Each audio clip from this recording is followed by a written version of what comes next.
Saya percaya dosa punya movement dari sesuatu yang basic, kemudian worse, memburuk. Misalnya Yunus, waktu Tuhan minta ayo pergi ke Niniwe, dan Yunus pilih pergi ke Tarsis, maka dia itu digambarkan di dalam bahasa asli keep going down. Dia memilih untuk pergi ke Yafo, gone down to Yafo, bahasa Inggris Joppa. Kemudian di sana dia bayar biaya kapal, dia masuk ke dalam kapal, down lagi, dan kemudian nanti di dalam kapal dia turun lagi ke bagian paling bawah, dan kemudian tidur nyenyak nyaman di situ.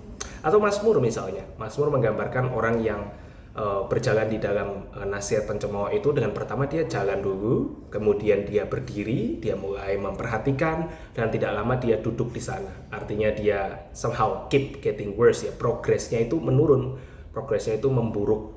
Dosa selalu mulai dari small compromise and then keeps getting worse. Kita dari pertama coba-coba, penasaran, kemudian kita tertarik, kemudian kita nyaman, dan ternyata kita nggak bisa tanpa dosa itu. Itulah gerak dosa. Dan di dalam kehidupan kita, it's something yang impossible untuk kita itu bisa beresin sendiri. Kita nggak mungkin bisa, karena kita itu dari penasaran, kemudian nggak lama kita nyaman. Kadang-kadang bahkan kita bisa penasarannya langsung kepada hal yang besar, meskipun mungkin jarang.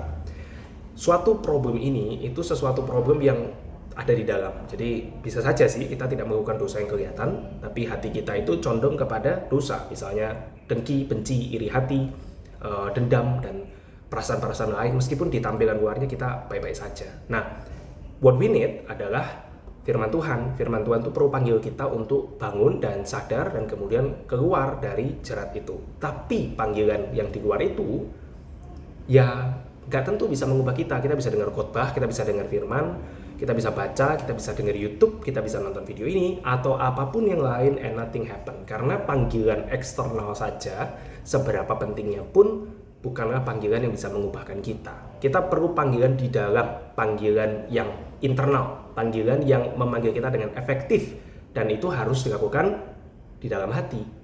Tapi tidak ada pengkhotbah manapun sebagus apapun yang bisa khotbah kepada hatimu. Gak bisa. Dia cuma bisa khotbah kepada telingamu dan mengisi otakmu, tapi tidak bisa berkhotbah kepada hatimu, tanda kutip kepada jiwamu. Itu adalah sesuatu yang hanya Roh Kudus bisa kerjakan. Roh Kudus itu satu-satunya yang bisa mengubah. Dan jika dia bekerja, maka hati yang keras tadi bisa diubah menjadi hati yang taat. Panggilan itu bisa menjadi efektif. So, pray for it. Pray for that metanoia. Pray for that change of heart. Dan itu hanya bisa dikerjakan oleh Roh Kudus. Mintalah dan alamilah perubahan itu bagi hidup saudara dan saya. Kita yang sudah nyaman di dalam dosa, kiranya kita boleh kembali dibangunkan dan melayani Tuhan. God bless.